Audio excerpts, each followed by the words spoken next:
Good evening, everyone, and thank you for joining us for another episode of Real Talk with Sacha. I'm your hostess, Sacha Johnston. Albuquerque is the hot air balloon capital of the world. So we took a ride yesterday, and we wanted to share with you what that experience was like. Please enjoy our video.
Tonight we're joined by owner and pilot of Air Carriage, Mr. Art Moller. Art, thank you for coming. Thank you for having me. It's been great being here.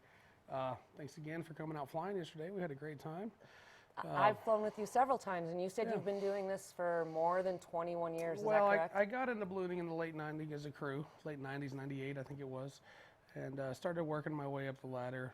I think 2004, a friend of mine and I bought a balloon together and went out and practiced.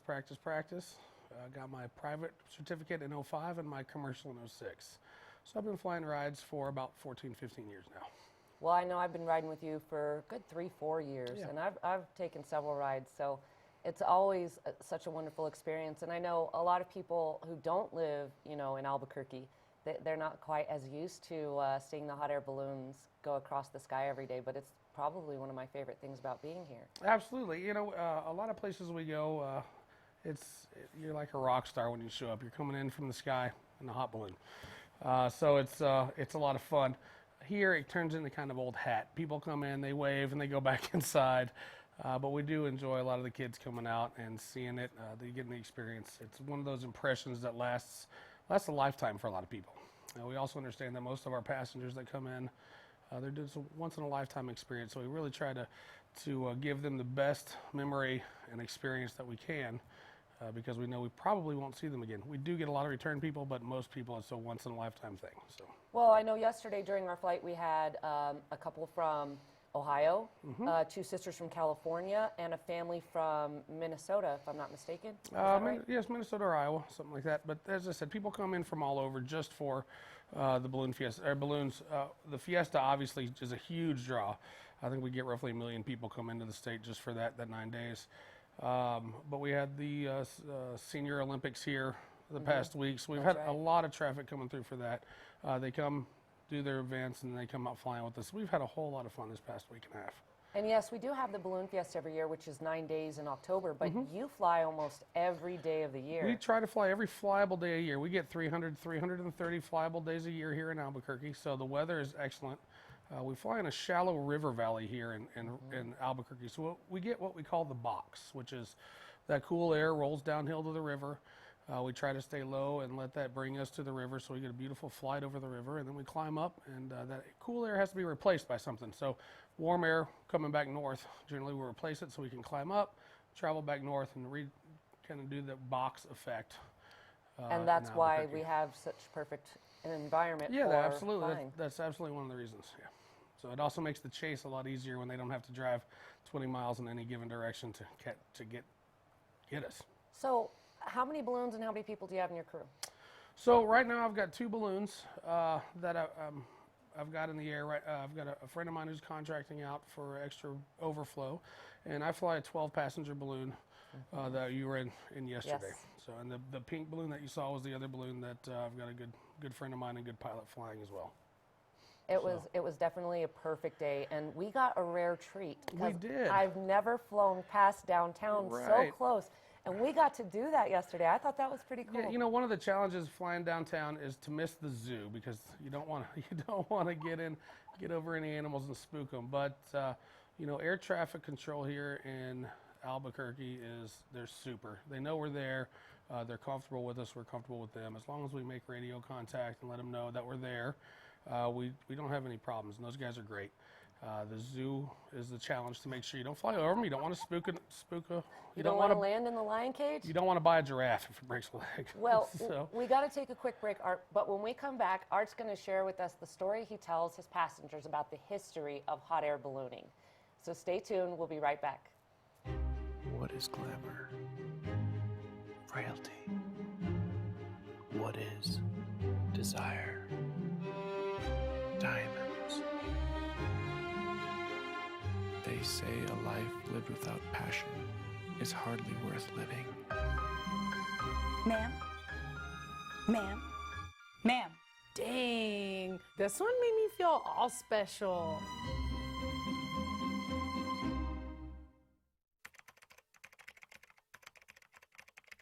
ProView Network crew, assemble!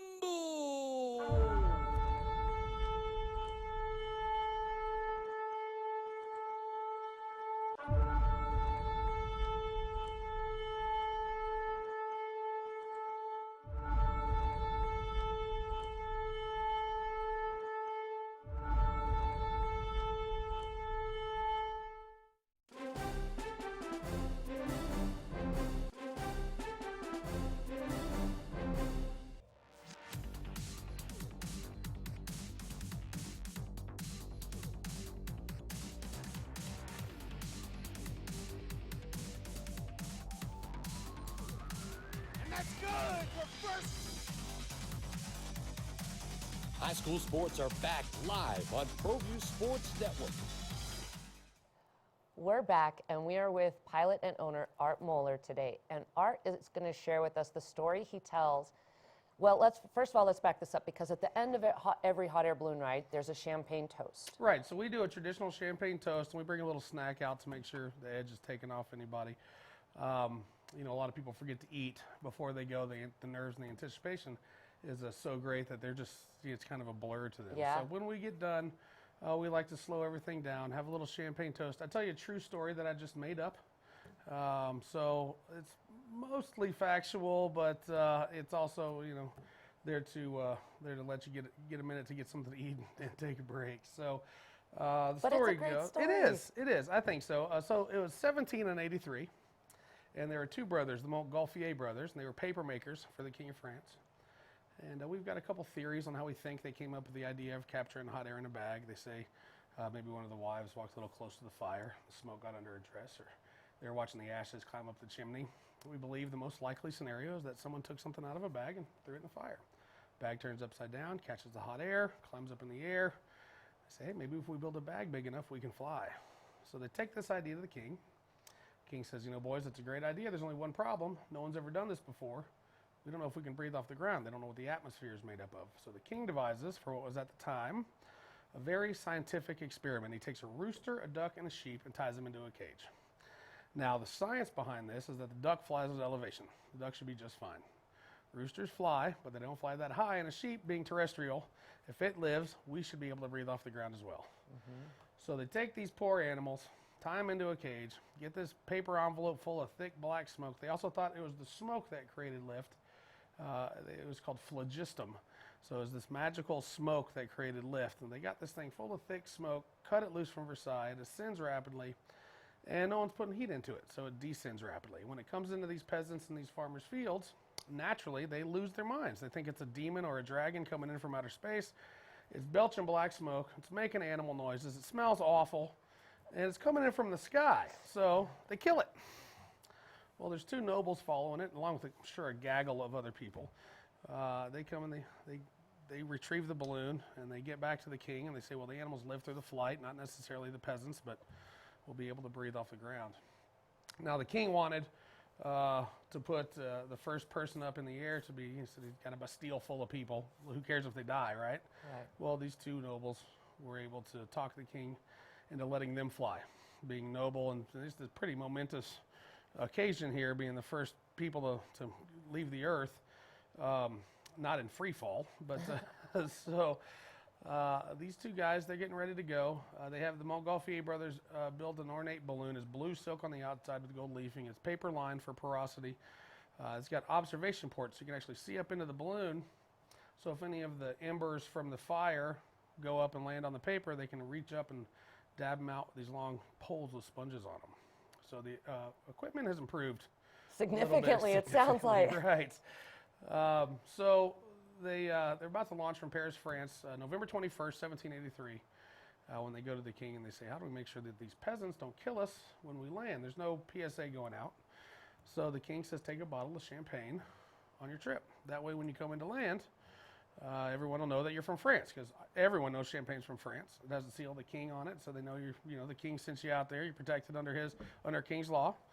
And it's a really good PR technique. It's a technique we still use today. When we come in and we land in someone's field, we offer them a bottle of champagne to kind of smooth over any ruffled feathers for landing in their field. So that's how we get champagne into ballooning, and why we have a little toast after each flight to tip of the hat to those very first aviators. And I love that story when you tell it. I mean, everyone from is just stopped and captivated. And I don't care if the story is true or not. I'm going to tell my kids that story, and it's just going to go on. Well, it's roughly, I mean, don't spoil a good story with facts. But it is nice, because when everyone gets on the balloon, they're so nervous. And you just, when we meet at the location, everybody can get some coffee, and you just kind of joke with everyone and really get them to let their guard down. And it's really nice that you put them at ease before the flight. I definitely understand that anticipation is the hardest part of ballooning your first time.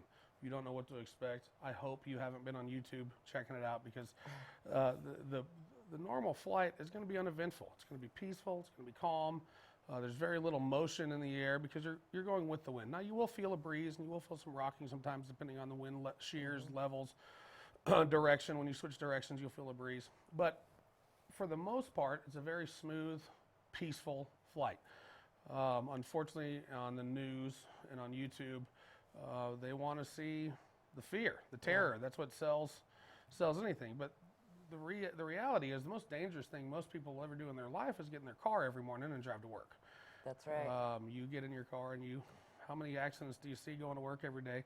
And you don't even think twice about it. You start texting your friend, hey, I just saw an accident, while you're driving. So my job not only to be safe. That's my paramount concern, is to make sure that you and anyone who flies with me goes up and gets down in the same condition they went up in. Well, I know that there happens to be an exception to that rule, and the exception is not on your part, but it's on the part of your riders. I know you have people who jump out and skydive from your balloon. I do. We do offer skydiving for licensed skydivers. As far as I know, I'm the only operator in this area that'll do that on a regular basis and actually sell you the ride to do it. We take them up to about 5,500 feet above the ground. That's more than a mile. Just over, and we let them go. And those guys, they're doing what they love. They know the risks that they're taking, and I've got no problem with letting them jump out. And my passengers that aren't jumping out love it. You get to see everything from 5,500 feet, and you get that anticipation and you fear for them. You know? Yes, so I've seen this twice now, the same two people each time. Right.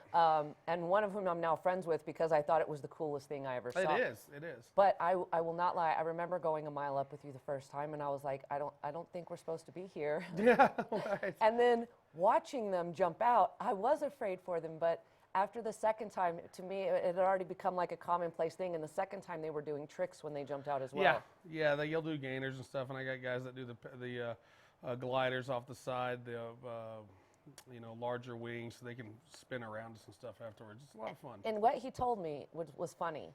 He said he'd been up in a hot air balloon 16 times, but he'd never landed in one. Right, right, yeah. And he since has landed in it, and, oh, really? And he prefers jumping. Yeah, I'm sure he does. I'm sure he does. He says it's non-eventful landing with me. Now, that's not the only thing. I mean, in addition to that, I've watched a proposal, a successful engagement on your balloon before. Yeah, right. I mean, you must when they say no, it makes it awkward for 30 minutes. Have you seen them say no? It's happened. Oh. It can be a long flight after that. I bet it is. That's why when they're talking to me, I ask them to go ahead and do the proposal the last 5 minutes of the flight. That way, it's not awkward the whole flight. If there is a no, then we're already down.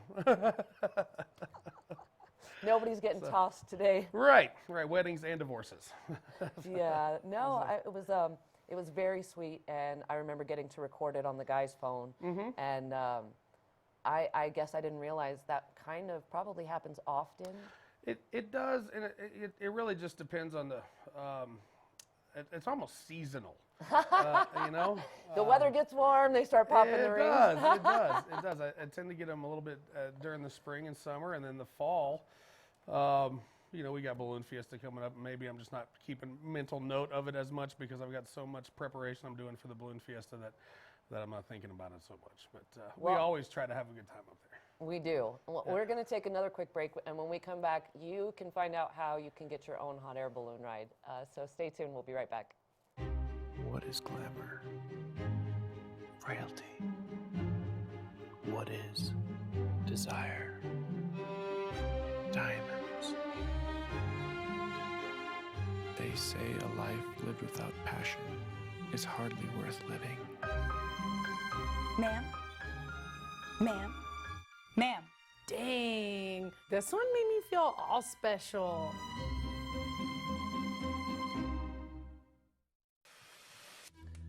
High school sports are back. The 2018-19 season kicks off, and you could watch every ProView Network broadcast live on the NFHS network.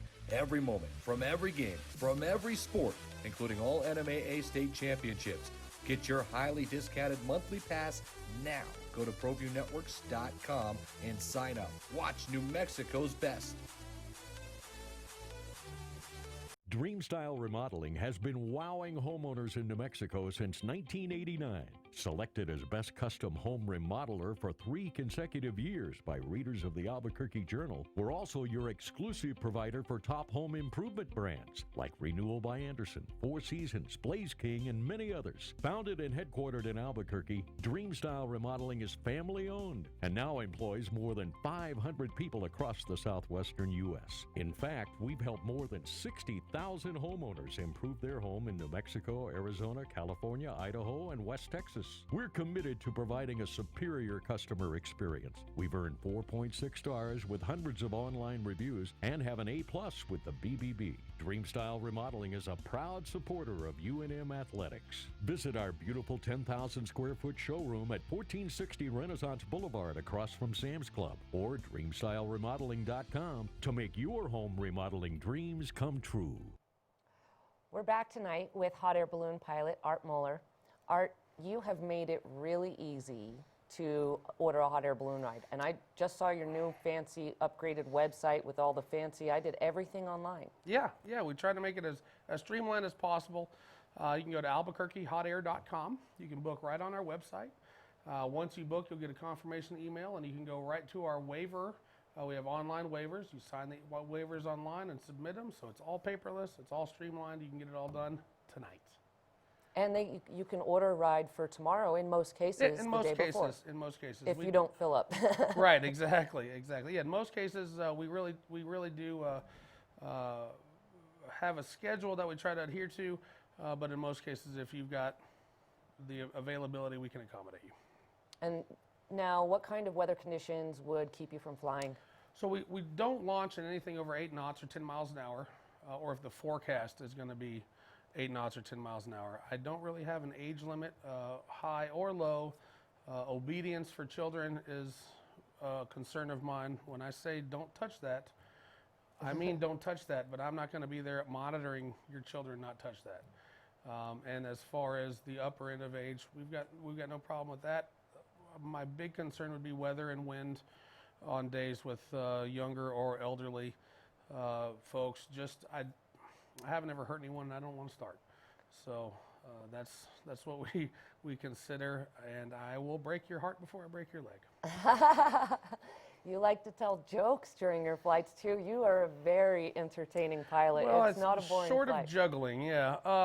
You know, as I said, you can get up there and everybody expects adrenaline and excitement, and it can be fun and it can be challenging on days. But our ideal day is very calm and very peaceful. So you're up there for an hour, and an hour saying nothing, I can't do it. So it's just not happening. Yeah, we've met you. We Yeah, know you like to chat. right. But I kind of knew you would be the perfect guy to come to, because I knew it wasn't just going to be a boring flight. I knew we'd be fully entertained, and that you would not just make it a safe flight, but you would make it a fun flight. And for all the other people on the flight, it was their first ride. Absolutely. Every other guest but me, and of course Brittany, your crew member. Right. But I mean, so yeah, you made it very inviting, and I think that's very helpful to your... Well, you know, the people that I work with, Brittany, Carl, Billy, Emma, my crew, my staff, my wife is super accommodating and helpful. Scott Collins is my other pilot. Those guys they're super. And they make my job that much easier. And I've said it over and over again, a good crew will make a pilot look stellar. And that's what they do for me. And your crew, you know, I've noticed, because I've been doing this with you for several years, your crew mostly remains the same. And not only does your crew remain the same, but their family ends up becoming part of the crew. Right. You've got a husband and wife team bringing the kids to come right, to your it's balloon. always bring your daughter to work day. That's right. Yeah, we try to make it a family event. Yeah, we are professional, but this is a passion for us. We all love what we do. And without that, it just turned into a job. And, you know, I mean, there's lots of different places where people could get a hot air balloon ride. I can't imagine anyone could get the same experience that I keep getting with you anywhere else. I mean, it's obvious when you ride with you how passionate you are, how invested you are in both having a good time and keeping everyone safe. You are great at managing expectations, and you break that ice so well and get everyone in the crew. I mean, we're standing outside of Starbucks at 5:29, and you guys are banging on the window because it's not open yet. But the girl inside, of course, knows who you guys are. And, Right. You know, right. so Well, then those guys there are awesome too. They, you know, they've got a hard job there just because no one's happy to see them in the morning. So we try to start their day off with a bunch of smiles and jokes. So. Yeah, you know, we really do try to bring a level of professionalism and safety to the sport. The other companies here in town do as well. they do. I just try to make it a unique experience and do what I can to make sure everyone is accommodated. Their expectations are met if they are reasonable.